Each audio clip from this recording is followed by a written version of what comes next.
Hello guys, welcome to our YouTube channel. ഇന്ന് നമ്മൾ ചെയ്യാനായിട്ട് പോകുന്നത് പിൻട്രസ്റ്റ് ഇൻസ്പയർഡ് ആയിട്ടുള്ളൊരു പിങ്ക് പ്രിൻസസ് ഗൗണാണ്. അതിന് വേണ്ടിയിട്ട് നമ്മൾ എടുത്തിരിക്കുന്നത് ഒരു പിങ്ക് കളേർഡ് ഓർഗാൻസ മെറ്റീരിയലാണ്. പ്യുവർ ഓർഗാൻസ എന്ന് നമുക്ക് പറയാനായിട്ട് പറ്റത്തില്ല, കാരണം ഇത് ഓർഗാൻസയുടെയും നെറ്റിൻ്റെയും ഇടയിൽ നിൽക്കുന്ന ഒരു മെറ്റീരിയലാണ്.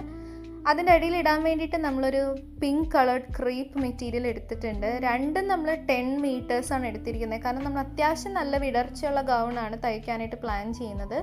രണ്ടും നല്ല ചീപ്പായിട്ട് നമുക്ക് കിട്ടി. ഒരു മീറ്ററിന് 55 റുപ്പീസേ ആയിട്ടുള്ളൂ.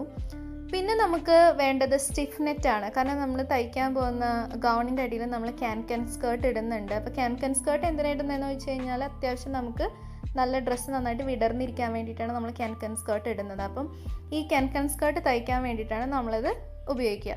പിന്നെ നമ്മൾ കുറച്ച് ലേസ് എടുത്തായിരുന്നു. അവിടെ കണ്ടപ്പോൾ നമുക്ക് ഇഷ്ടപ്പെട്ട് എടുത്തതാണ്. എവിടെ ഇൻക്ലൂഡ് ചെയ്യണമെന്ന് അറിയത്തില്ല, തയ്ച്ച് കഴിയുമ്പോൾ നമുക്ക് നോക്കാം.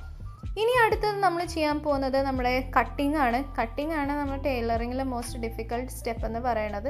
കാരണം കട്ട് ചെയ്തത് ആക്യുറേറ്റ് ആയിട്ട് വന്നില്ല എന്നുണ്ടെങ്കിൽ നമുക്ക് നല്ല രീതിക്ക് നമ്മുടെ ഔട്ട്പുട്ട് ഉണ്ടാവില്ല.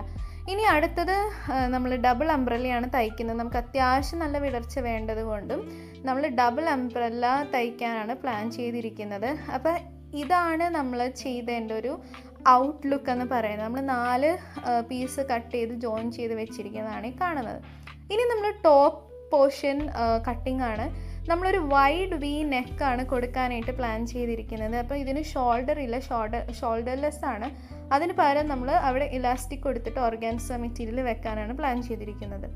ഇനി നമ്മുടെ നെക്സ്റ്റ് തയ്യൽ പ്രക്രിയയാണ്. അപ്പോൾ അത് ഭയങ്കര ഒരു ഡിഫിക്കൾട്ടായിരുന്നു, കാരണം നമ്മൾ ഇത്രയും 10 മീറ്ററോളം തുണിയെടുത്തത് കൊണ്ട് തന്നെ നല്ല ഹെവി ആയിരുന്നു. അപ്പോൾ അത് നല്ല രീതിക്ക് പിടിച്ച് തയ്ക്കാനായിട്ട് അത്യാവശ്യം നല്ല ബുദ്ധിമുട്ടുണ്ടായിരുന്നു.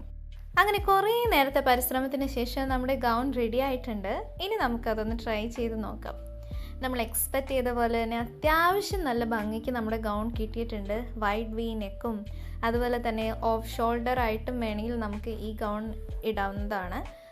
പിന്നെ അടിയിൽ നമ്മൾ ക്യാൻ സ്കേർട്ട് ഇട്ടിട്ടുണ്ട്. അപ്പോൾ അതുകൊണ്ട് തന്നെ നമുക്ക് അത്യാവശ്യം ഇടർച്ച കിട്ടിയിട്ടുണ്ട്. അപ്പോൾ നിങ്ങൾക്ക് ഇത് ഇഷ്ടമായെങ്കിൽ നിങ്ങൾ ലൈക്ക് ചെയ്യുക, ഷെയർ ചെയ്യുക, സബ്സ്ക്രൈബ് ചെയ്യുക. ബൈ.